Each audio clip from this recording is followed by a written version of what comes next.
Thank you all for being here. I hope you got more sleep than I did, so I'll try to make sense out of it, but I know that Leader Pelath will. I don't. But, at the end of a session, you sort of, obviously, you look back on what you've done, and I've been here for a while now, and I've always felt like the product of what you get out of the session is directly related to the leadership that's shown. And, when I go from the various aspects, the goals that I think the people of the state of Indiana are asking us to accomplish, I just have to say, I think in this case there was just a lack of leadership.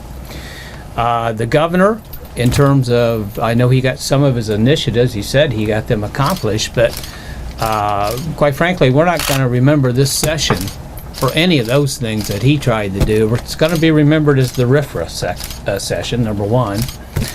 As far as initiatives that the minority party puts out there, well, we make suggestions and we can talk about the goals that we think Indiana should accomplish, but in the end the majority leadership decides exactly what goes on the floor. And so when I take a look at the important things for the state of Indiana, obviously you have to start with the economic development and job creation. And I said it several times towards the end of session, I didn't see a jobs bill at all out there. The one possible jobs bill, of course, was contained within the gaming bill and with the table games for East Central Indiana, and that was removed, or at least pushed out 5 years from now. That's not much of a jobs accomplishment to say that maybe we'll have jobs in 5 years.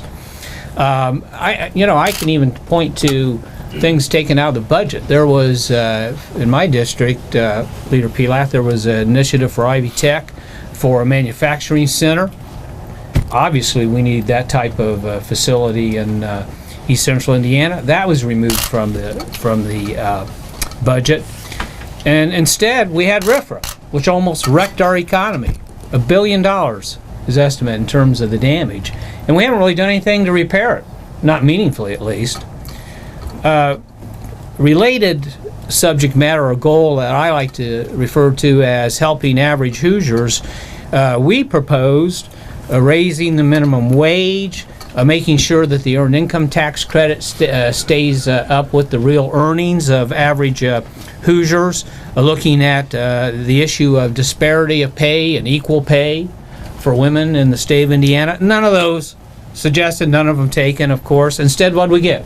We got common construction wage, which we know will drive down wages in the state of Indiana when we're already 45th slowest growing wages in the nation.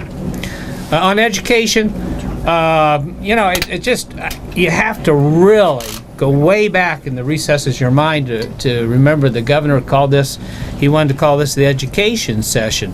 And I know they talk about more dollars for education.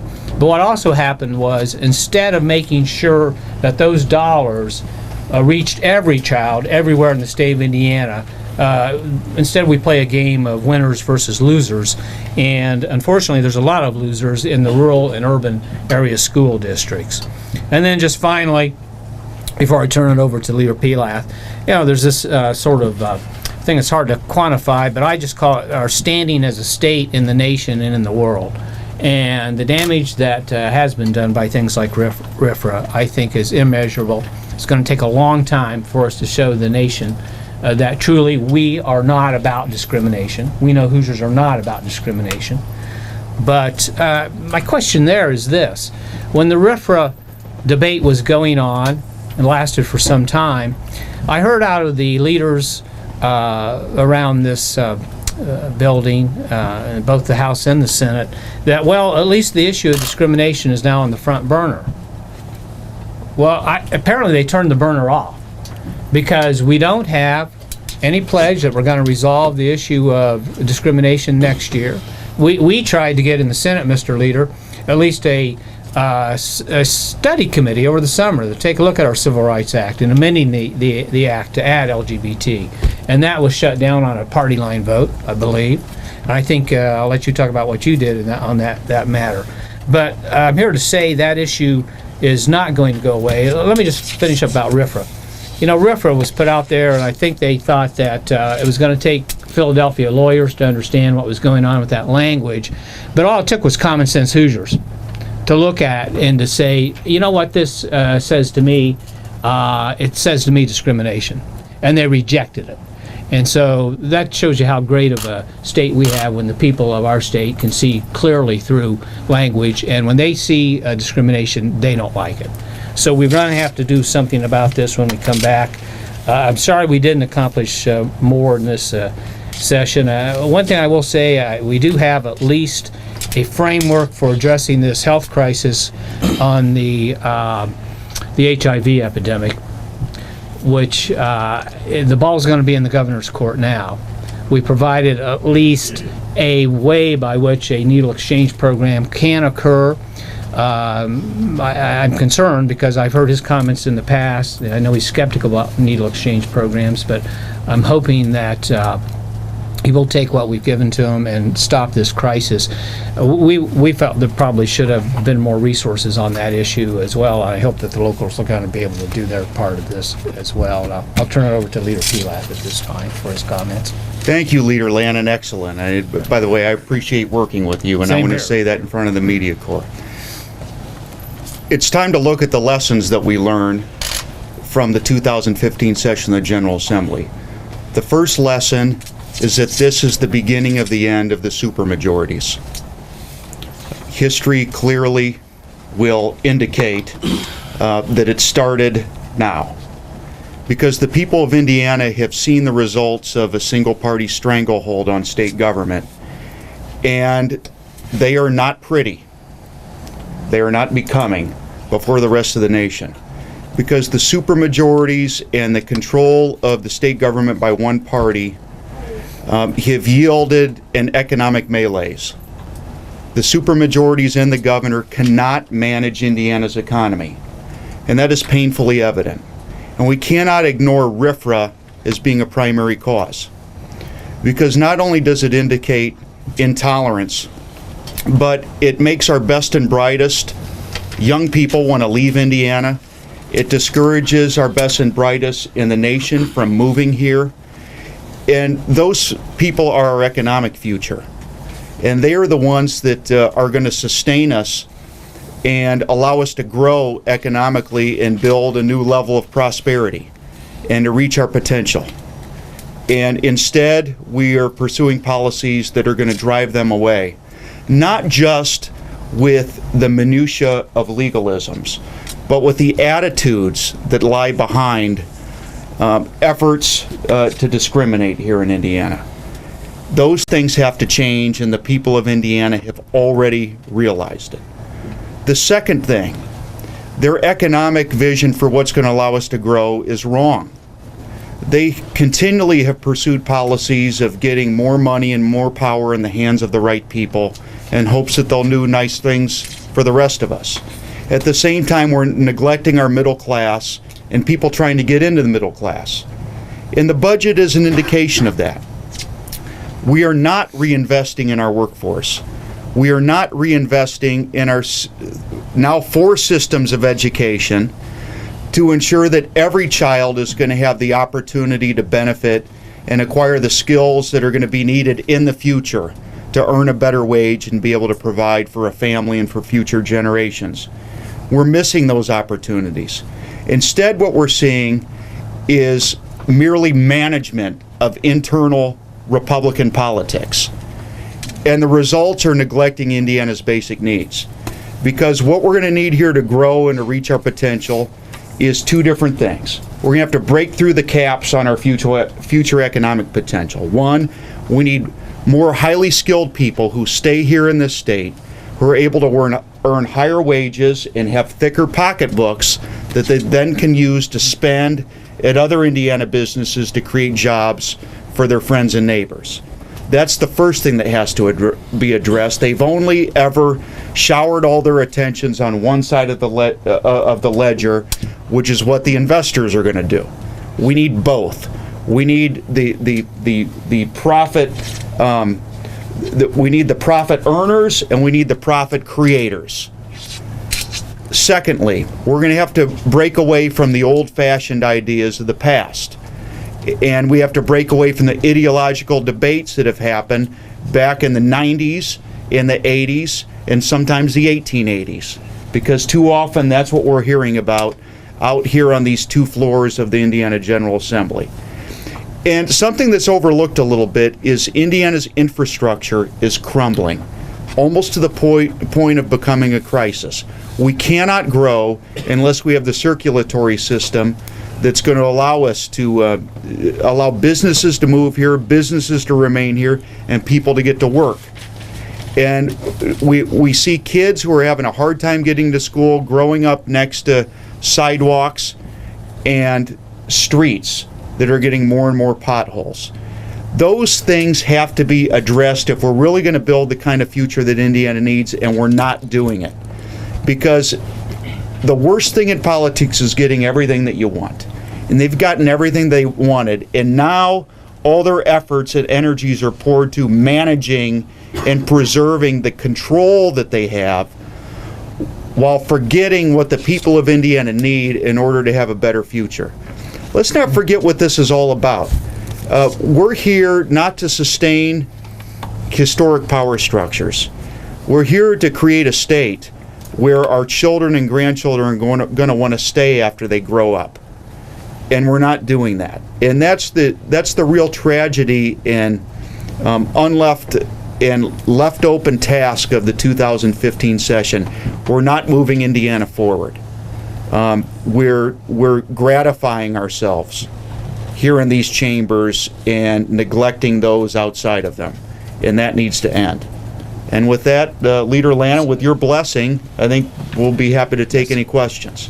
Scott, looks like John Gregg may announce today he's running for governor. Apparently Glenda Ricks at a media available this morning says she's thinking about running for governor. A lot of polls, the last couple polls that come out show that even after, at the height of the RFRA, fill in the blank, the governor still wins re-election, although by a couple of points. If Democrats can't technically beat him on the worst political day of his life, how does all the other stuff you guys want to do matter? Okay, well, Abdul, that's why we have campaigns. Okay, first of all, there's going to be a process of the Democratic Party deciding who their nominee is going to be, and I have a sense that it may be later rather than sooner, but we'll sort out who that standard bearer is going to be. But there's a process by which the alternative becomes known. And Governor Pence's record is exposed more thoroughly to the public. So those snapshots on any given day tend to not mean a whole lot. But I will tell you this is from a technician point of view, when you have an incumbent who is under 50% approval, they're in trouble. They are in trouble regardless of who the alternative might be. So we have a year and a half to go. And by the way, I suspect that Governor Pence will find a way to rally his base and remind a few of his core supporters of why they put him there. I suspect that's why he was so adamant about repealing common construction wage and driving down wages, because there may be some benefactors that thought that was a good idea. We've got a long way to go on that. Are you still considering a run? I want to talk about the legislature today and any political things. Yeah, let me just say. By the way, I think referring back to a race here more recently, I think at the beginning of the Republican primary, I think Richard Murdoch was behind Richard Lugar. And then that changed over time, just as and so this is what happened with the polls. And one thing I can guarantee you, we're going to have a better candidate than Richard Murdoch. So anyway, is it like being a valedictorian in summer school? If I could build on that, after the whole HJR3 flap, the supermajority is added in both chambers. What makes you confident that after the whole RFRA flap, you can reverse that tide? Okay, well, okay, that's it. We're not immune to the winds of national politics. Yeah, that was absolutely national. As a matter of fact, we had candidates that performed very well, but you know how sometimes things go in an election cycle, particularly in an off year when turnout is low. You have debates over Ebola, foreign policy. That affects what's on voters' minds when they're going to the poll. That's not going to be the electorate in 2016. It's going to be an engaged electorate in the presidential year with Hillary Clinton at the top of the ticket. with a U.S. Senate race and a gubernatorial race, it's going to be a completely different dynamic. And issues evolve too. I think last year was in the rejection of HJR3 was sort of the first phase of this whole issue of where's Indiana on equality, where's Indiana on the issue of discrimination. It moved lightning years ahead this year, so I think there'll be a different dynamic next year on that and whole that's issue. indicated by the amount of cities, including, say, Martinsville, passing LGBT rights ordinances. Yes, It's snowballing. It's I think that's right. I think the synergy, I think the signs that you've seen popping up, there just seems to be more of a grassroots involvement on this whole issue, and I think there's some of this is generational. And generations are coming up, and they're getting more politically active, and they're saying one thing is for certain on that issue, and that is they feel Indiana needs to move forward. That's what this whole thing is about. Is Indiana moving forward? Are we looking forward? Are we still looking backwards? People, younger generations in particular, future voters today and future voters say we need to move Indiana into the future. We're sick and tired of this idea that Indiana is stuck somewhere in the past and that we're just a bunch of bumpkins here. No, we're a great state, and we're forward-looking, progressive people. And I think that's what the message is going to be for the next voters to take a look at. Can I get a more specific comment from either of you on what you think about Glenda Ritz as a possible candidate for governor? Is that a move that you would support, or that you think she could give Pence a run? Good, Tim. Well, thanks a lot. No, I'll answer too. We've had, that's the first I've heard about Glenda Ritz. I running for governor. I was under the impression she was firmly deciding to run again as superintendent of public instruction, and obviously I support her in the role of superintendent. We're going to have a bunch of good candidates. I have no doubt about that. I think it's going to be an interesting process. I look forward to every one of those candidates saying what they think is their vision for the state of Indiana. And I think what you're going to hear out of the Democrat candidate, whoever it is that we need to move forward as a state. And we'll match that message against the Republicans. The Republicans, God love them, but they're a conservative party, and a conservative party is all about trying to preserve the past and keep you where you are in the status quo. We need to move forward, and I think that's going to be our message. And I look forward to our candidate who can, truly, in an exciting way, get that message out there for the voters.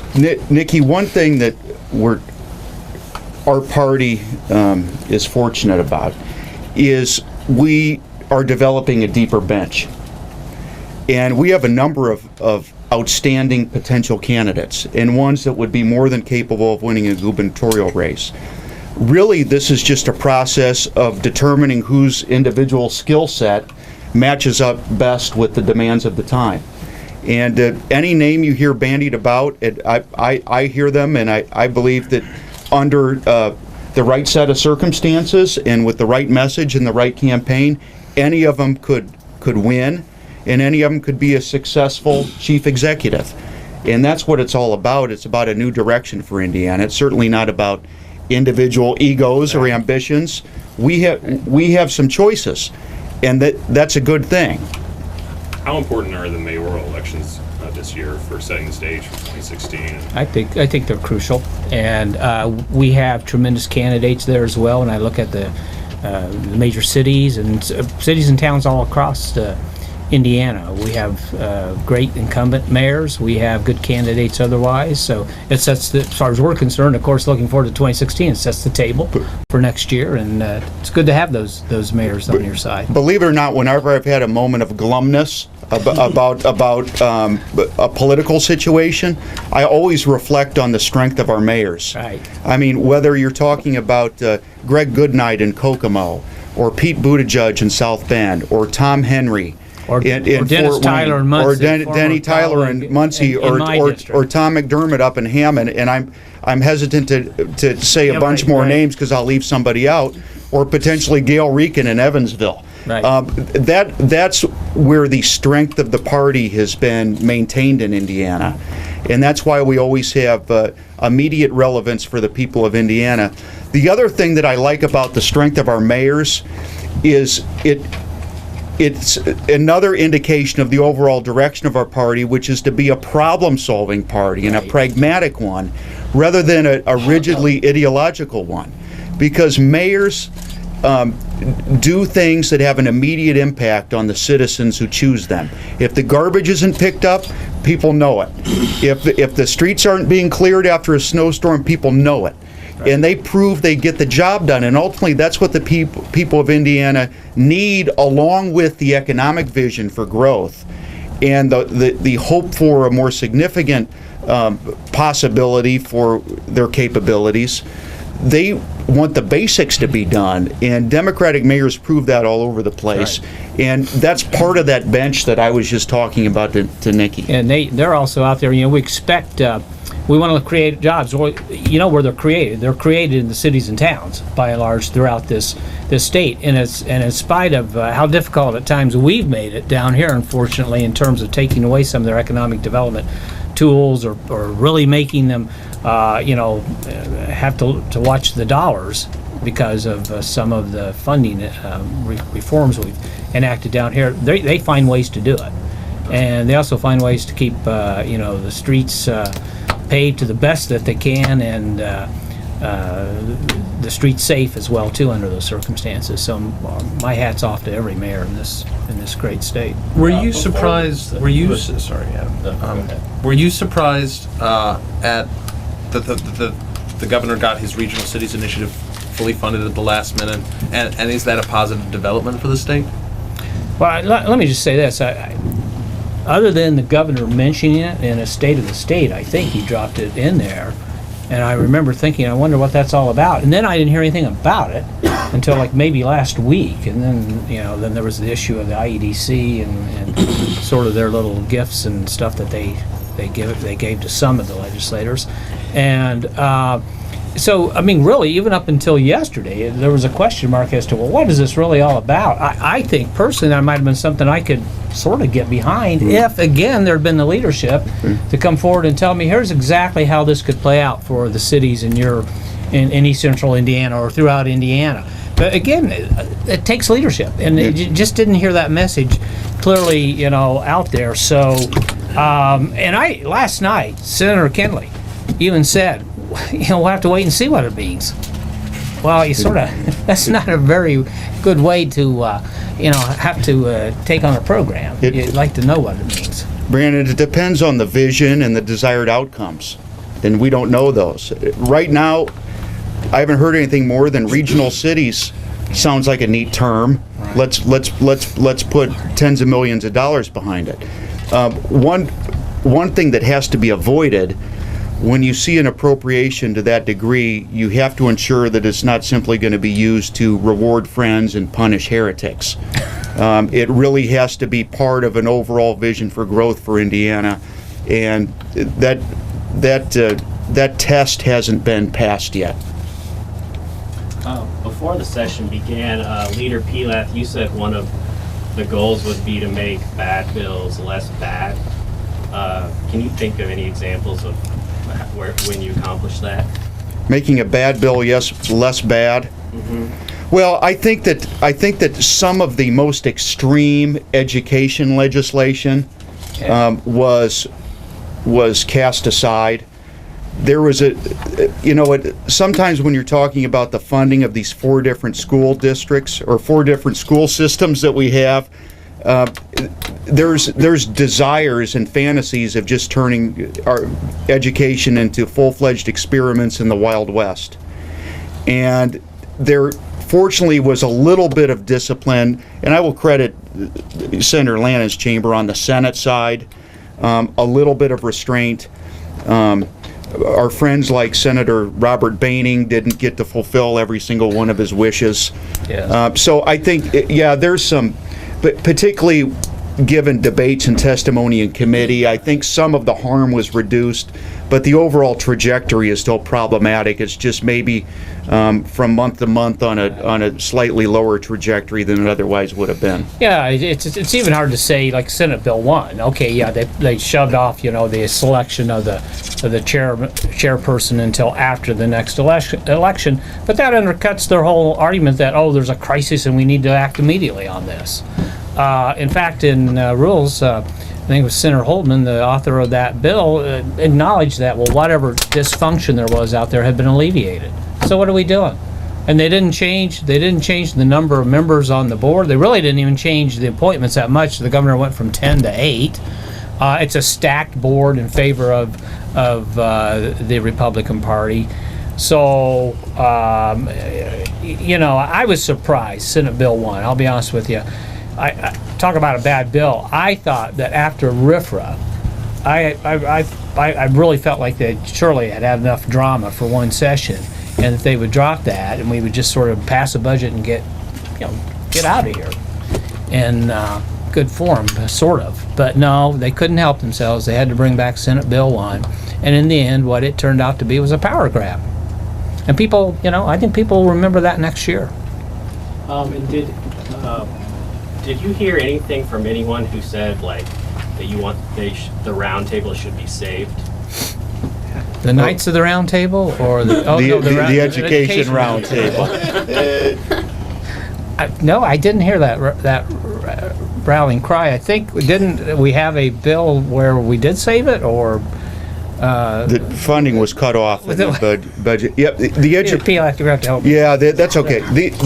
I did hear about the education roundtable and concerns about its demise because, in spite of all this Sturm und Drang with the State Board of Education, that was seen as a functioning entity for advice on education policy, and it was valued by the members that served on it.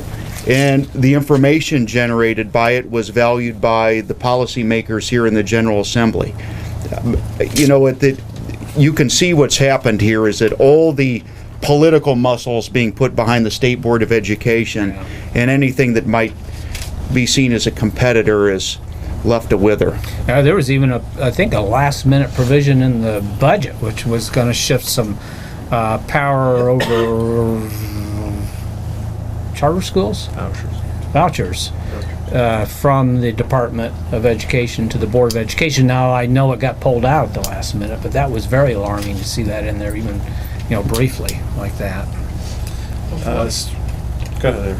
Sorry, a lot of the argument of SB 1 is sort of a moral argument, whether it's appropriate to shift that power just because they can. What's the effect on education for good or ill? Actually, my remarks were not necessarily a moral argument, because clearly that's lost on my friends across the aisle.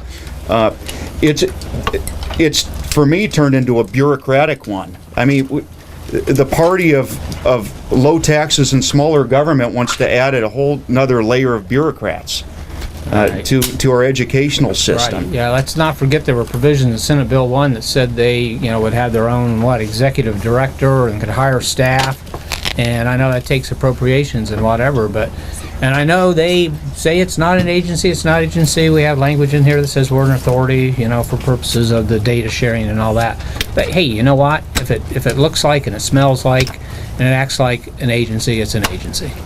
I guess my question is there going to be an effect on education, and if so, is it going to be good or bad, or is it just... Well, here's my point to that. To the effect that they said they need to do this so that there would be a calming influence on the board, and that is so-called dysfunction would be alleviated. I don't see if they did anything to alleviate that, because you still have this board, which is a highly politically charged board with the overwhelming majority of the appointments coming from one party. You've got an attack, a taking away of authority of the superintendent who's of the other party. And to the extent this was supposedly some way by which to, calm the waters and everybody's going to get along together, I just think you created even more tension, because you do sort of create the Board of Education as its own entity and its own agency and powers, and that just sends some sort of a message of distrust out there. I just don't think it was a solution at all. Speaker Bosma said his one disappointment this session was not putting as much money as he would have liked into infrastructure. Obviously, you think there are more disappointments, but do we still have time to address all of the infrastructure problems that seem to be cropping up around the state? Well, the technical answer is no. you know, for now. And I have to say, that's a matter that is going to take executive leadership to solve. Because we need the bully pulpit to make the case to the people of Indiana that we need to tackle our infrastructure woes directly. Are we talking about raising taxes? No, we're not talking about that. We're talking about, first, a reallocation of the tax dollars we're receiving now. And that case needs to be made because the mayors and the local communities are crying out to be able to repave streets and fill potholes. Now, you could say this, Brandon, not a raising taxes, but there's always the issue of what is a prudent surplus that you can have, and should you be investing some of that into future infrastructure? I mean, this is all, again, about the idea of what do people perceive about the state of Indiana? And if you're a business person looking at coming to Indiana, you're going to look at a whole host of things, one of which is infrastructure. And does this look like a state that has its act together for the future? Is it truly modernizing? Is it providing me with the infrastructure that I'm going to want to be successful as a business person in this state? And so, there's an old saying that to make money, you sometimes have to spend money.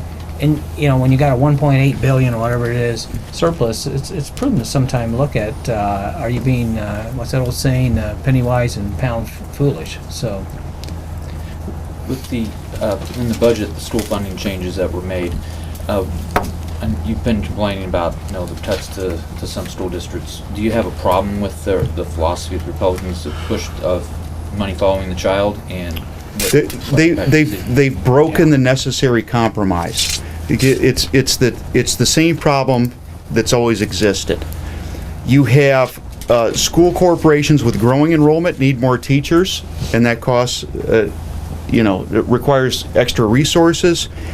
And then you have school corporations in the cities and in communities with a lot of at-risk kids, and some of them need extra help. And we're not balancing those two needs. It's always been a matter of balance. It's always been a goal to try to do both things simultaneously. They're only interested in doing one of the things. And that's where the problem is, because we've now seen local communities seen cuts now for 3 or 4 straight budget cycles. right. And really, our pleas here have been rather modest. Give these communities a breather so they can phase out their fixed costs and adapt to some of the shrinking resources. We don't do that for them. We throw them to the wolves. Yeah. The concern I have is this idea of money following the child.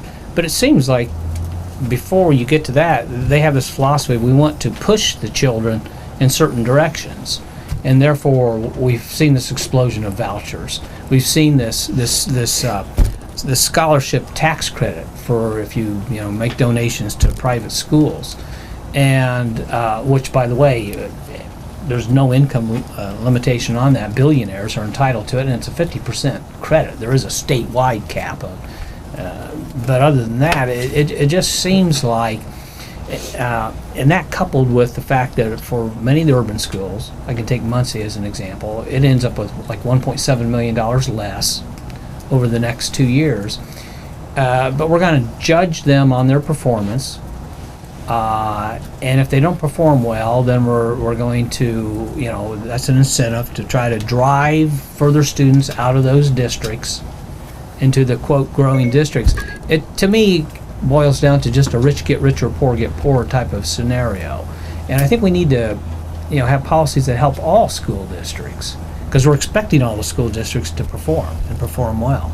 Glenda Ritz had asked for more money for ELL students in her budget proposal, and that actually did come to fruition. I don't think it's as much as you requested, but I think it's doubling the amount of money for ELL students. Do you have any thoughts on what those students are facing or in our schools? Well, I mean, they have challenges. So I'm glad we are devoting more resources for those. That's something we've advocated for a long time. We did, and I think there again, this is something about Indiana looking forward and being a welcoming state. And we did take a little incremental step this year, Leader Pelath, in terms of, I believe there's a dual immersion pilot, at least, that we've funded out there. I know that I joined with Senator Cruz on the biliteracy certificate, which can be now granted by our school systems to someone who is proficient in a language along with English. And so that again, that's a trend, and that's a good trend that we should embrace. It shows that we're open to the idea that it's a good thing to have more than just one language that you're proficient with. Sometimes even an out-of-control person will stumble face forward in the right direction. Like a broken clock. All right. Thanks, everybody. Today.